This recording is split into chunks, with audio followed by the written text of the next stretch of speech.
I'm so happy to welcome you here this evening to Restoring Religious Freedom Forum. It's an educational forum, and it's going to be recorded by the Bethel Park Cable TV. So I'm asking you to please turn off your cell phones so that doesn't get recorded. We have 8 wonderful speakers. That's the good news, 8 wonderful speakers.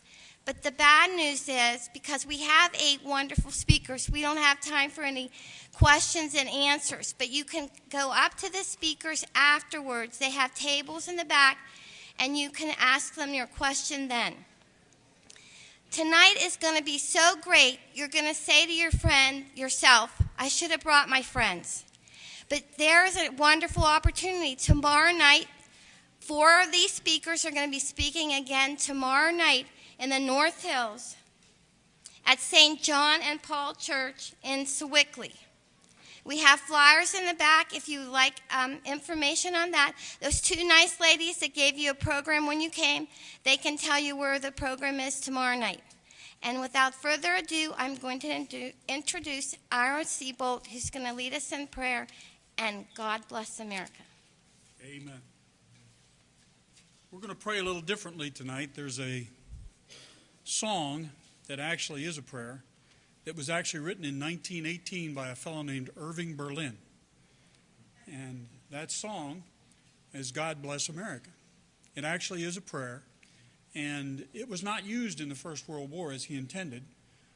But in fact, later on in 1938, a lady you may remember named Kate Smith got together with Irving Berlin, and they began to use that song. So if you would stand for a moment. Crystal's going to put the words up on the screen there for us, if you don't know them.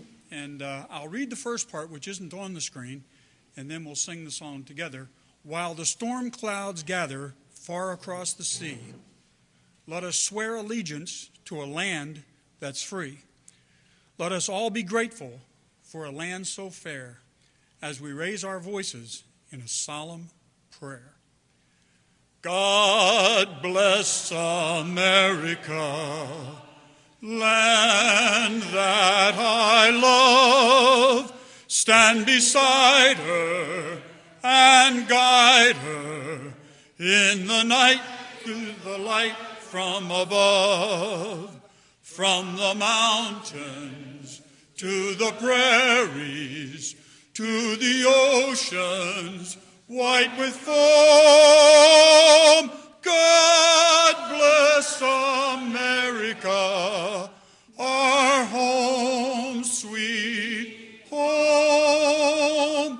God bless America, our home, sweet home. Amen. Please be seated. I have the honor this evening to introduce the first of a group of Patriot servant leaders, Dr. Tim Campbell. Let's give him a round of applause.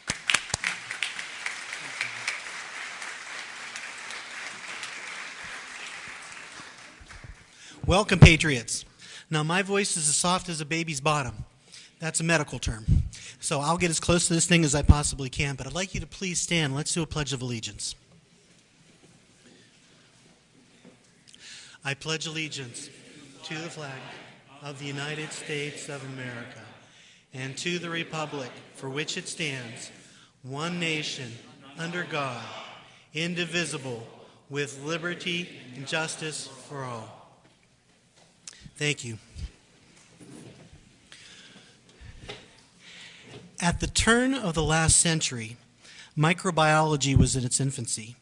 It was understood that bacteria caused infections, but at that time there were no antibiotics to treat infections. And around 1900, a cholera outbreak took place in a large metropolitan city. A famous scientist was asked to investigate the cause of the outbreak and determine the source of it. So he was quickly dispatched to the area which was affected, and he immediately began taking water samples from the various wells and from the various pumps in the area. And through very, very careful scientific study and through formidable research, he was able to prove without any doubt that the infection, the source of the epidemic, came from one isolated well. So he immediately quarantined the well. He broadcasted widely every means they had at the time as far as communications, town criers, newsprint. Don't drink water from this well. If you've taken water from this well, get rid of it. Don't drink of it. Now, some people looked at the water that they had taken from the well and thought it looked fine. Looked good, didn't have any odor to it, tasted fine. They drank of the water, they got cholera, and they died. Others did not have a scientific background or an understanding of his methods or his methodology, but they had faith in him as a microbiologist and his science not to drink of the water. They did not drink the water. They had a belief in things which are unseen but are still true, and they lived. They lived. In a moment of forgetfulness, the scientist in his laboratory took a glass of water that was infected, drank of the water, and he died. This is a true story. Now I ask you, did his knowledge save him? No. No, it did not. Belief and knowledge are passive. They require no action. Knowledge or truth alone may not save you, but faith is something more. Faith is a belief or a truth plus action. Faith is putting your belief into action. It takes faith to act upon the belief and the knowledge that you have. The Apostle James tells us in James 2:17, even so faith, if it hath not works, is dead, being alone. James is telling us we need to act on our beliefs or they mean nothing. They mean nothing. Now, patriots, is the time to put our belief into actions, to take a leap of faith. We can no longer sit back on the sidelines and do nothing. We're here tonight to educate ourselves, to learn more. The First Amendment of the Constitution states, Congress shall make no law respecting the establishment of religion or prohibiting the free exercise thereof or abridging the freedom of speech. Did you ever wonder why the Founding Fathers put this amendment first in the Bill of Rights? Freedom of religion and freedom of speech was foremost in their minds. Many of the colonists came to America seeking freedom, freedom that was denied to them in their countries of birth, the freedom to worship, the freedom to speak their minds. This was a cherished right, a cherished right. Many of them came from countries that there was an established state religion they had to adhere to. Many were persecuted for worshiping God as they chose or belonging to a church other than the state religion. This was precisely what our Founding Fathers wanted to change in this new country. Nurtured in a country conceived in liberty. Conceived in liberty.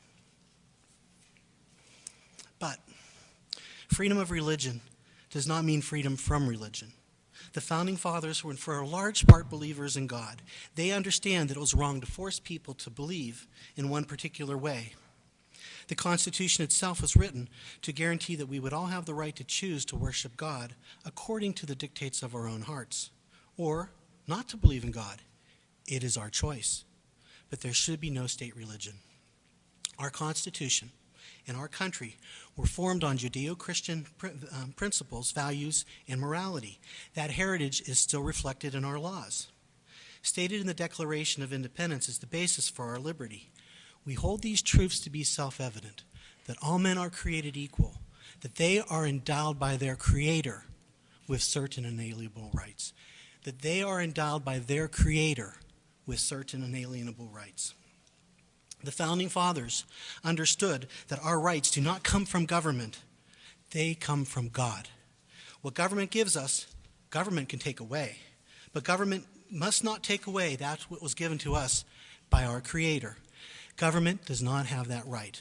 Government is an entity created by people to govern them. We, the people, lend the government certain rights and expect the government to work within the boundaries that we, the people, set. The conflict comes when government begins growing and expanding to take upon itself more power than was intended. What began as a small government with limited rights has burgeoned into a massive institution taking control of the environment, commerce, military, postal service, education, train, rail service, welfare entitlements, and now health care. Enough is enough. Enough is enough. We can no longer sit back and allow the government to take over and control every aspect of our lives. It is not un-American for me to disagree with our government or take them to task for the mismanagement of our country. It is our civil responsibility. Our freedoms, including our religious freedoms, are being insidiously eroded away. The Affordable Care Act is just the latest intrusion into our lives. This one act is replete with regulations that will effectively dissolve many of our rights of religious freedom. The Supreme Court stated that the mandate to buy insurance is inconsistent with our liberty. The only way that they upheld this law as constitutional was to proclaim the mandate for what it is, a tax on not purchasing a product. In the wave of a pen, we lost the right to choose what we will buy. Government is telling us that we must purchase a product. We may not want that product. We may not want what's in the product. We may not even need the product. But now we've had, in fact, the mandate is the largest tax increase in our history, and yet it was enacted in the middle of a recession. The government is now punishing any non-compliant person with this tax. Isn't it interesting that Congress exempted itself from this regulation? The insurance that we will be required to purchase also includes preventative services. These are defined as including FDA-approved contraception. Abortion services must also be provided by the insurance.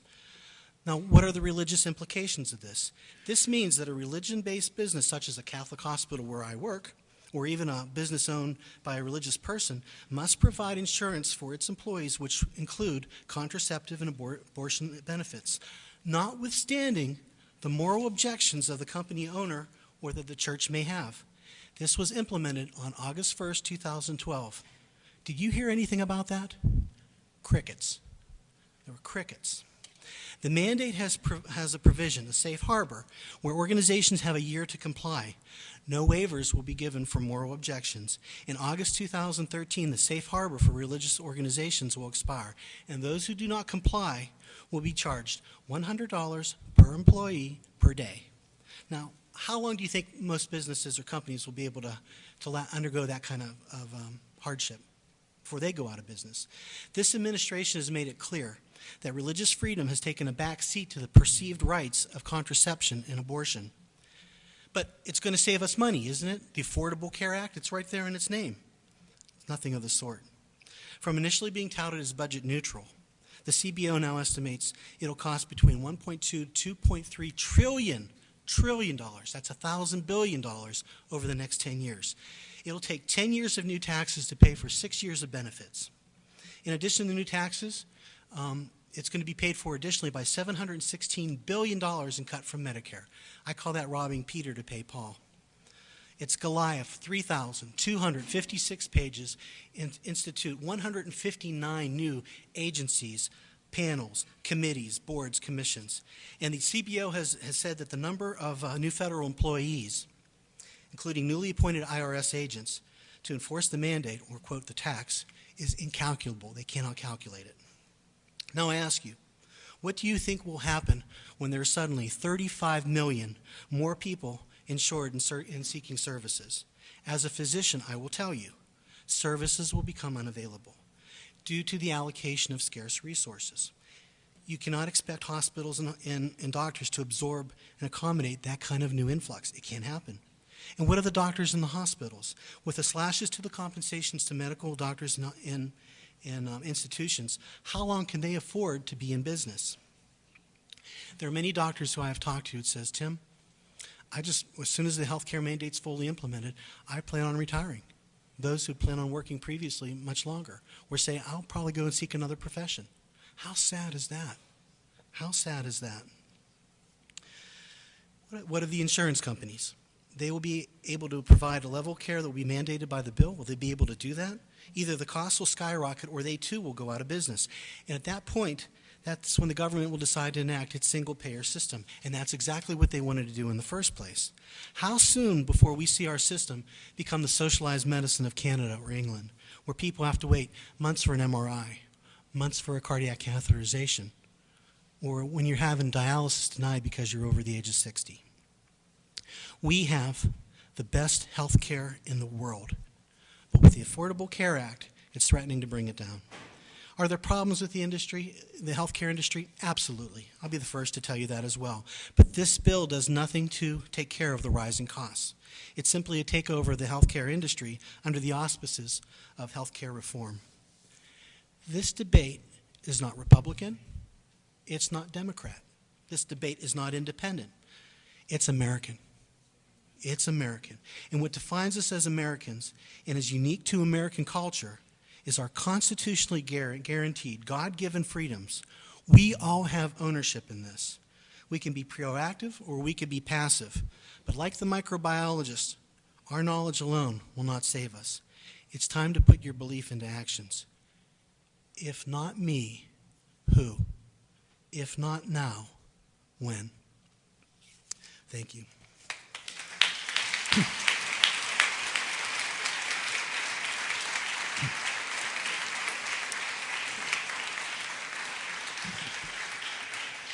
Now, I was told to make introductions exceedingly brief, so without further ado, I'd like to introduce Father Scott Seith-Aller.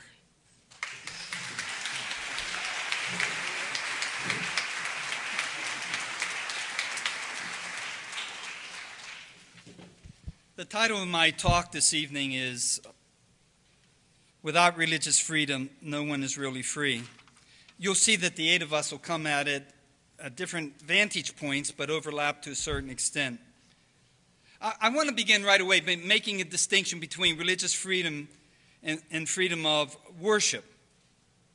In communist Russia, they had freedom of worship. You could go to a building and worship, say your prayers. Once you left that building, though, you could not do any other expression of your faith. See, many people don't realize that the exemption for a religious employee from the mandate, and they came up with the exemption, applies only if the organization exists to inculcate religious values, is exempt from filing a tax return, and primarily employs and serves people who share its religious tenets. It's such a very narrow understanding of religion that many religious organizations are therefore excluded.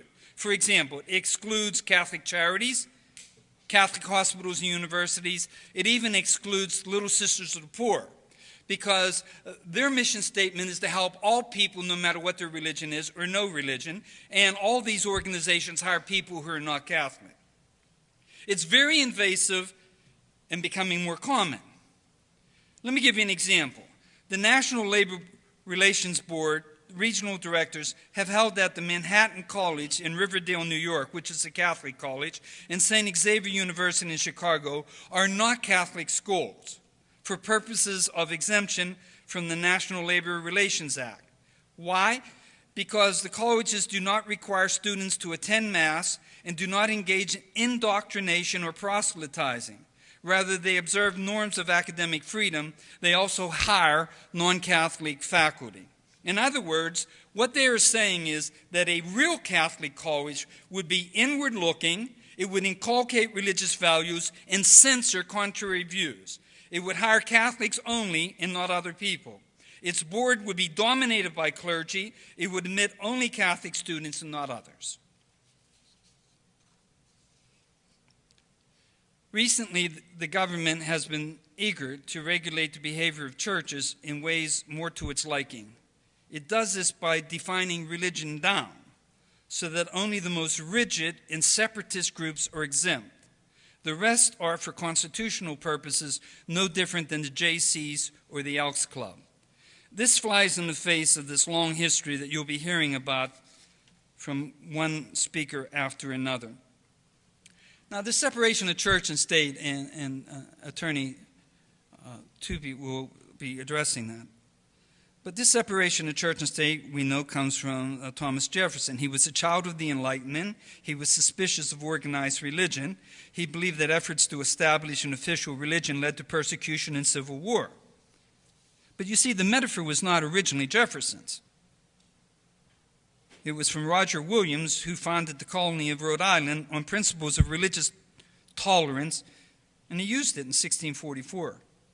History has shown, he observed, that when churches have opened the gap in the hedge or wall of separation between the garden and the church and the wilderness of the world, God hath ever broken down the wall and made his garden a wilderness. What he would say, as so many people need to understand, that separation of church and state was to protect the church from the state, not to protect the state from the church.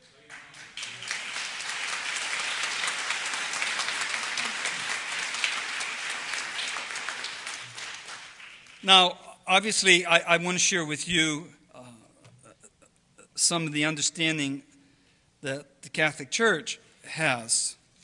On December 7th, 1965, at the end of the Vatican II Council for the Catholic Church, a decree came out called Declaration on Religious Freedom.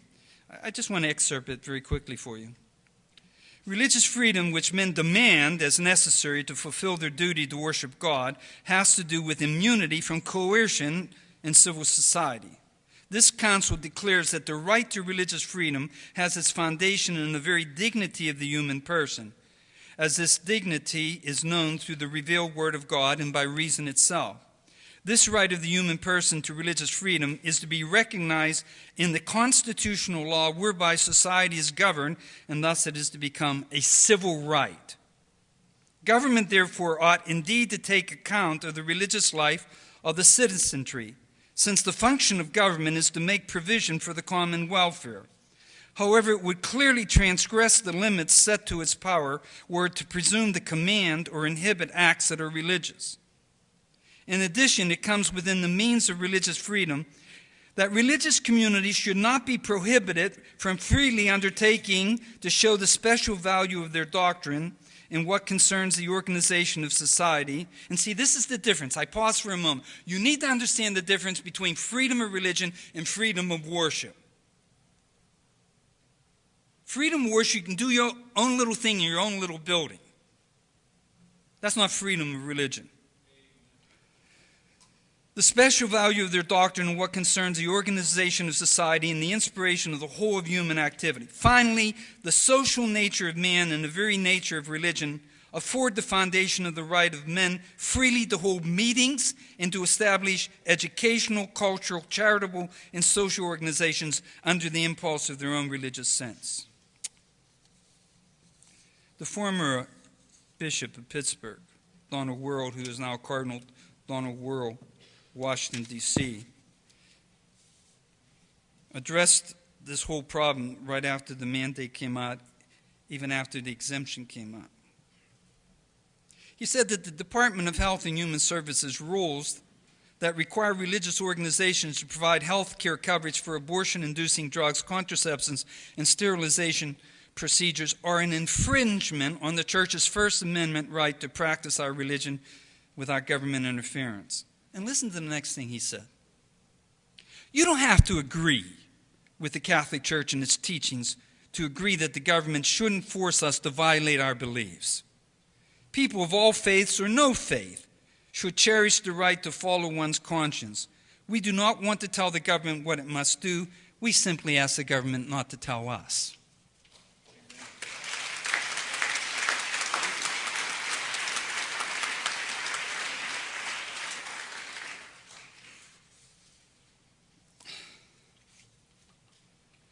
Once Mark Twain was in a debate, and he said to the man he was debating with, "Get the facts straight, then you can distort them all you want." In this whole discussion, the facts have been distorted.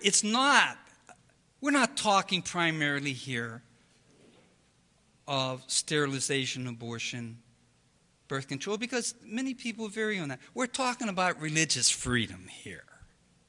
Protection of religious freedom. The only thing necessary for evil to conquer is for good people to do nothing. Right after the Second World War, this statement went around in Nazi Germany, or liberated Germany. When they came for the Jews, I did nothing because I wasn't a Jew.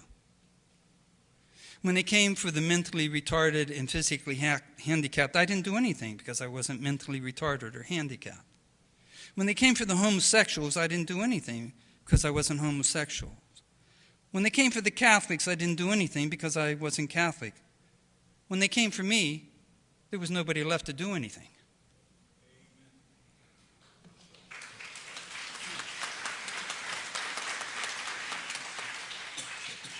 Let me make a few references to Scripture here. In John 8:32, Jesus says very clearly, the truth will set you free. In John 8:44, he says the devil is a liar, he's a father of lies, he's a murderer.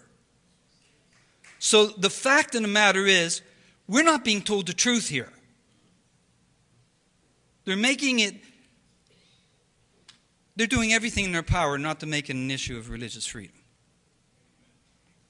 Now, let me use 2 quotes from the Hebrew Scriptures. You know the story about Moses and the Israelites finally being able to leave Exodus.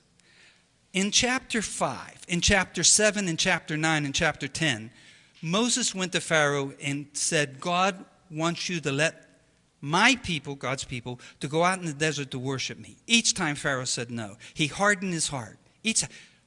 4 times in 4 chapters. Let my people go out and worship me according to their standards. One time Pharaoh said after one of the plagues, okay, you can go, but not your children. Back comes Moses and says, God said, let my people go out and also worship him. And so you got to understand, let my people be free to worship me. Proverbs 29:18 says this, very important. Without a vision, the people will perish. If this country does not hold on to its vision of religious freedom, we will perish.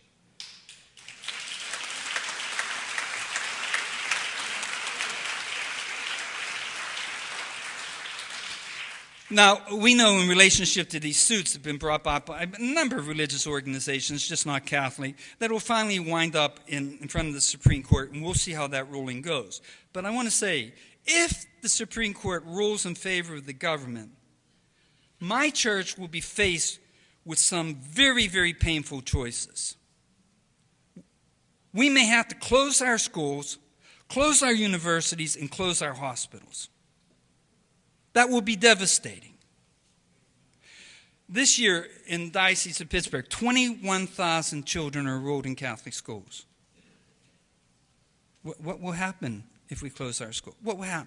Don't you remember? Where were the hospitals taking care of the poor in Western Pennsylvania? Let's start naming them. St. Francis, Divine Providence, Mercy, St. Margaret's, St. Joseph's. Who took care of the poor? Wasn't the government for the longest time. And when they took it over, they didn't do a good job.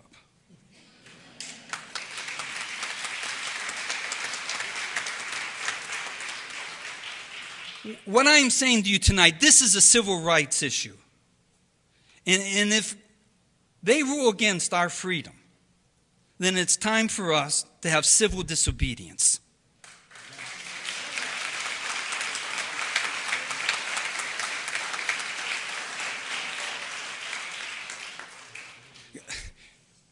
We the people,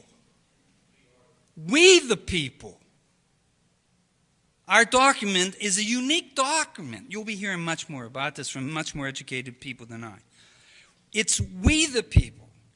A republic is absolutely unique because we didn't have a king. All of a sudden, it's not we the people, it's we the government. This is fraught with tremendous problems. I say to you right now, friends, the price of freedom is constant vigilance. Wake up, America. Wake up, America. Our next speaker.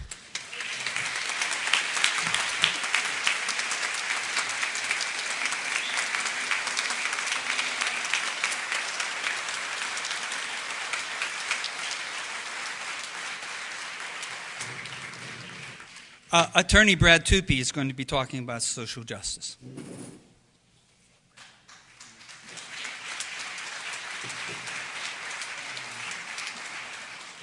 You might wonder why I bring up a subject like social justice among all you patriots. It's usually something that's brought up by the religious left rather than the religious right.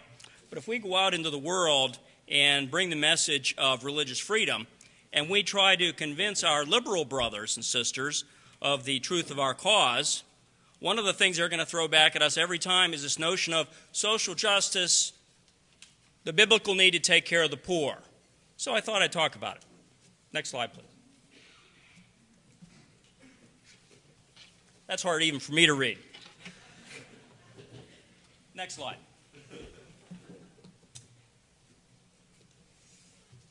One of the things that our liberal friends have backwards is that there are certain things that we as Christians understand to be proven and settled. For example, thou shalt not kill, that abortion is wrong, euthanasia is wrong, that marriage means one man and one woman, and that religious freedom is inviolate.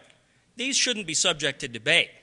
On the other hand, there are prudential issues, things like poverty, how to deal with the poor, immigration, so on and so forth. To the left, they've got it backwards.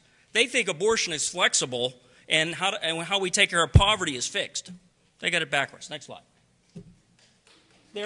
So I want to talk about how they got it wrong.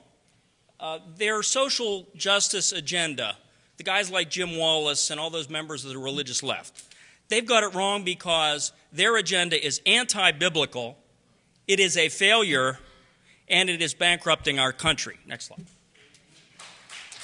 We're all familiar with passages from the Bible calling upon us to feed the poor, clothe the naked. There are dozens and dozens of them, and we live our lives by those precepts. Next slide.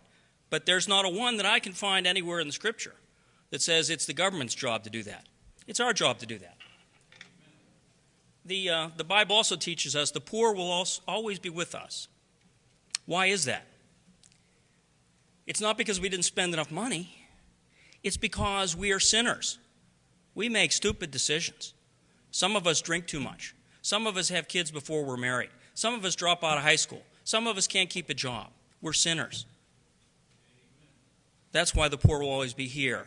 Government can't, a social justice agenda cannot succeed unless it recognizes the human frailties that we have because of sin. Next slide. One of the problems in the social justice agenda is it doesn't focus on work. Now, Adam, even before the fall, was called upon to work. Heck, God worked for 6 days before he rested, right? Work is part of our human dignity. It's part of our universe. It's important to who we are, but those people who talk about social justice, work is not part of the picture at all. The need for work is not a function of our sinfulness. It's who we are from the get-go. Even when we were in paradise, we had work to do. Next slide. I love this slide, this saying from St. Paul in the second letter to the Thessalonians. We instructed you that if anyone was unwilling to work, neither should that one eat, which proves one thing.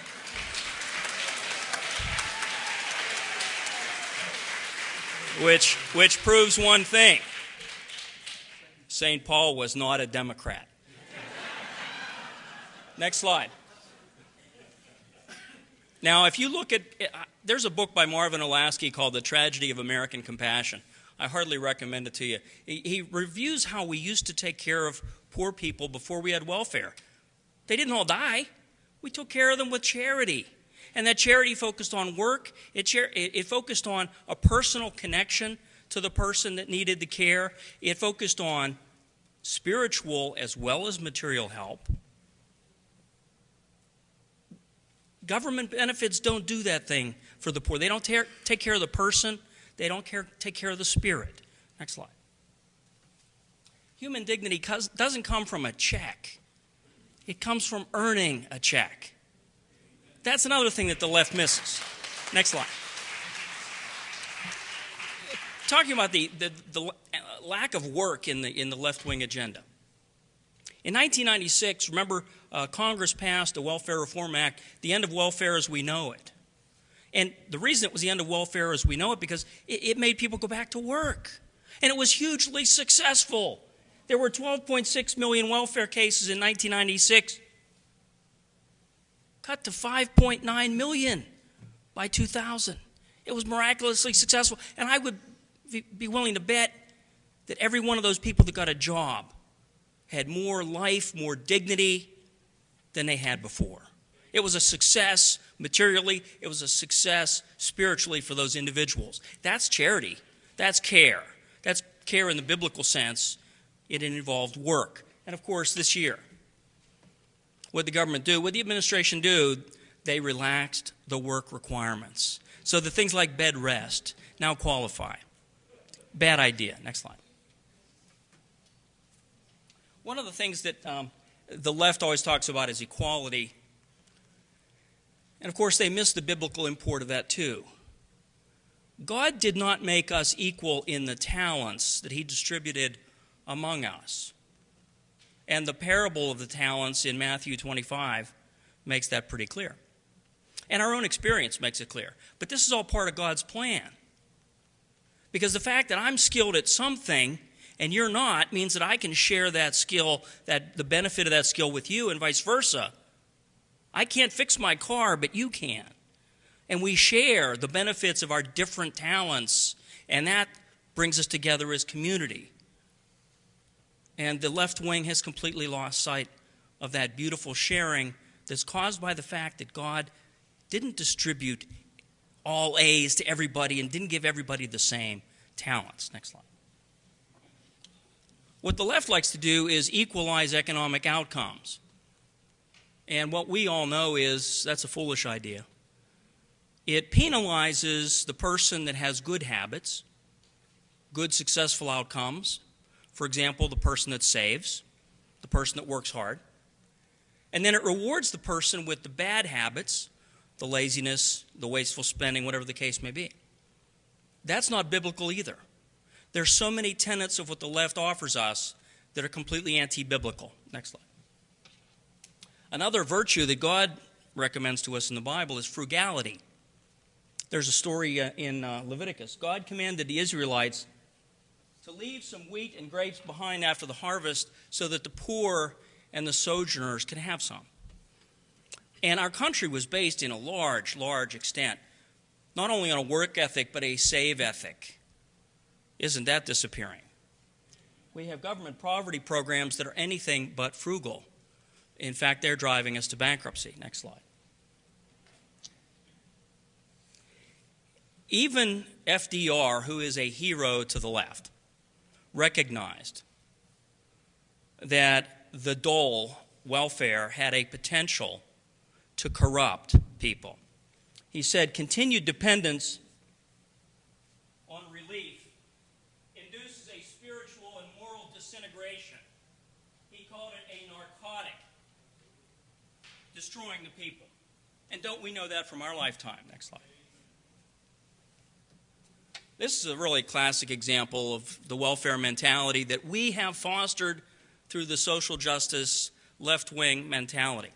True story. A welfare recipient in New York City says to Mayor John Lindsay, this would be back in the late 60s, I got 6 kids, every one from a different daddy. It's my job to have kids, and it's your job, Mr. Mayor, to take care of them.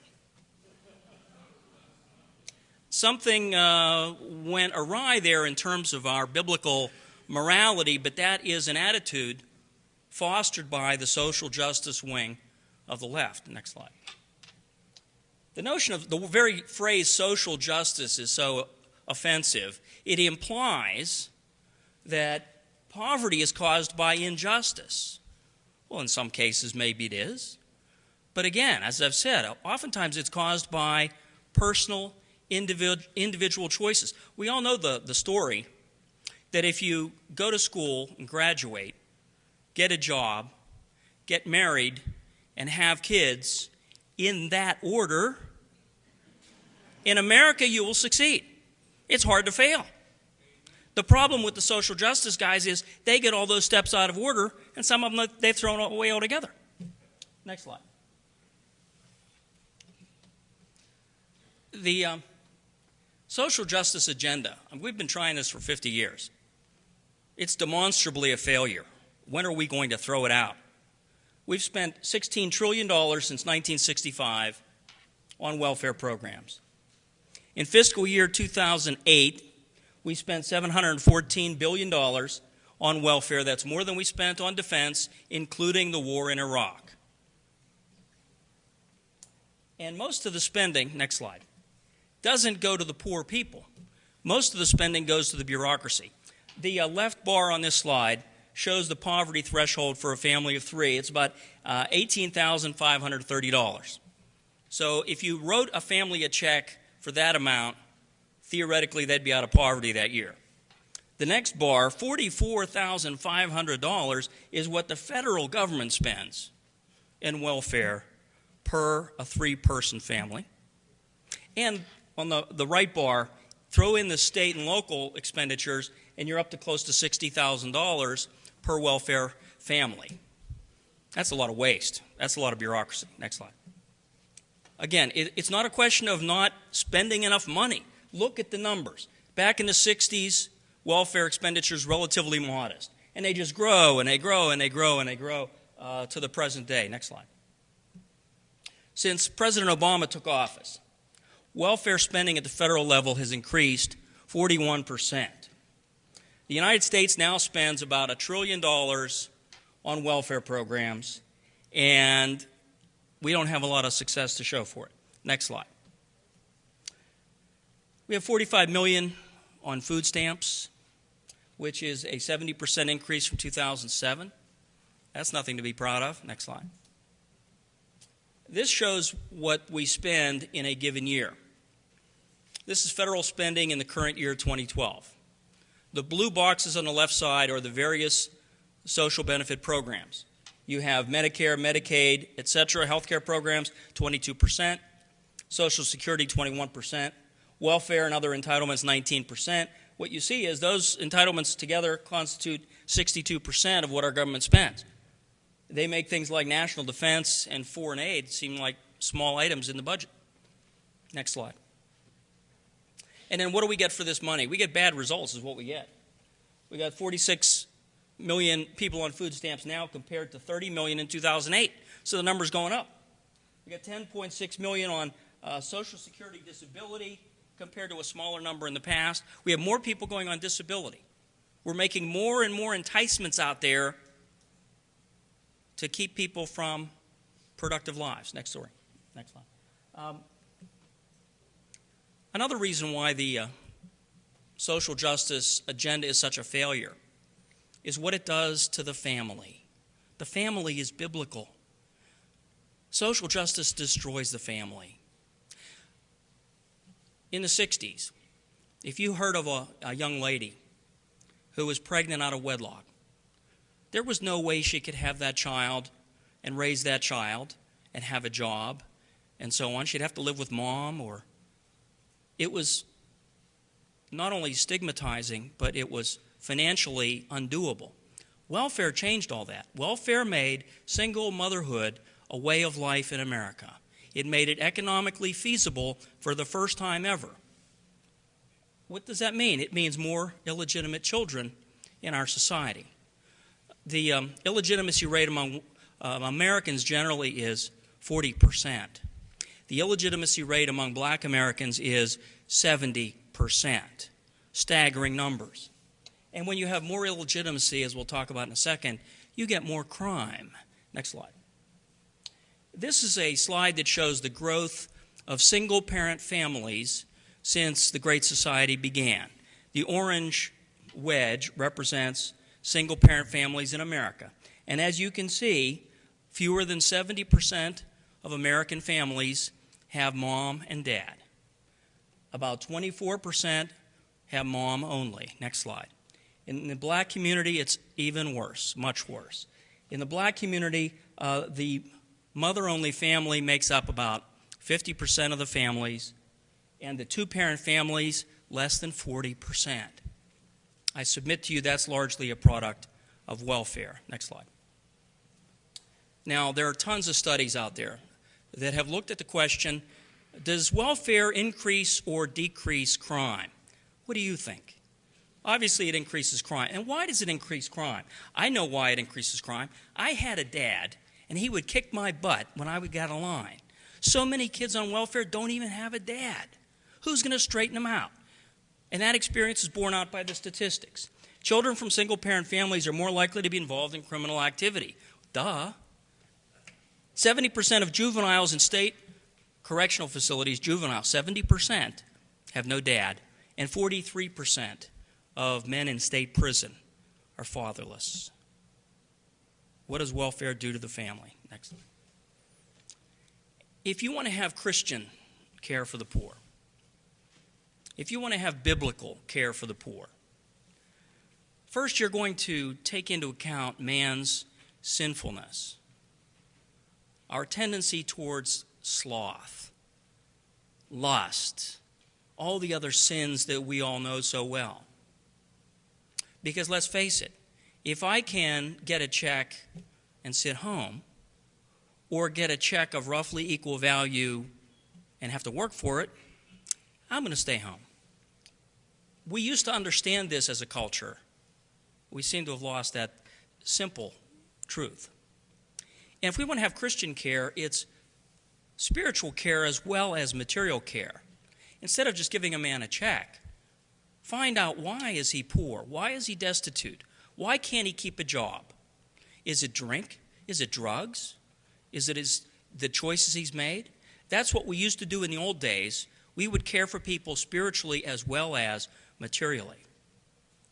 Charity also means personal care. In the old days, you would take a poor person in, you would have personal contact with that person in need.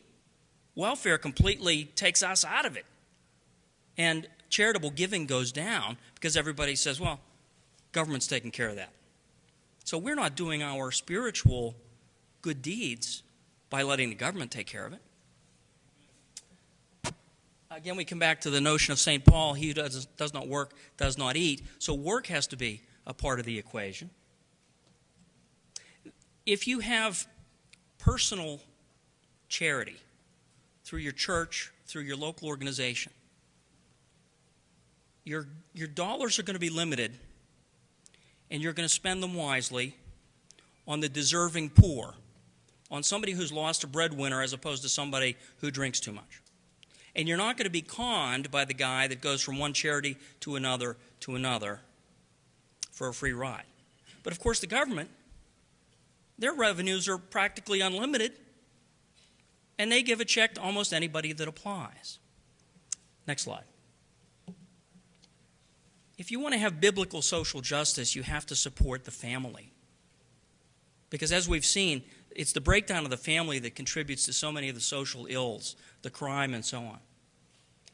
Human dignity depends on work.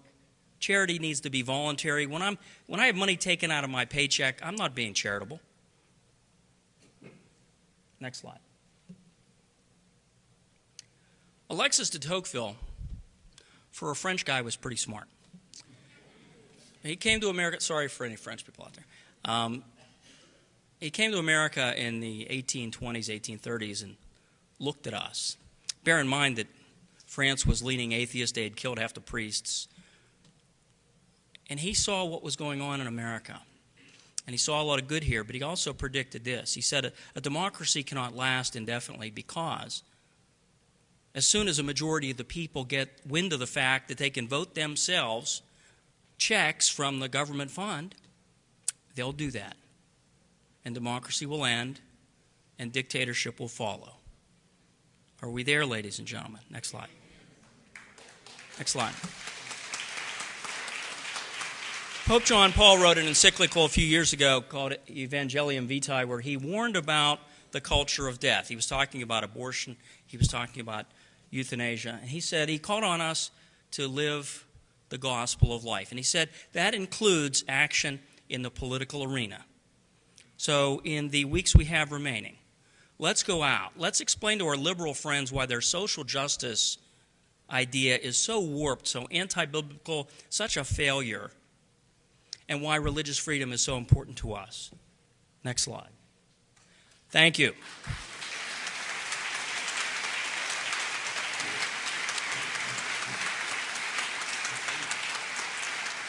Thank you very much.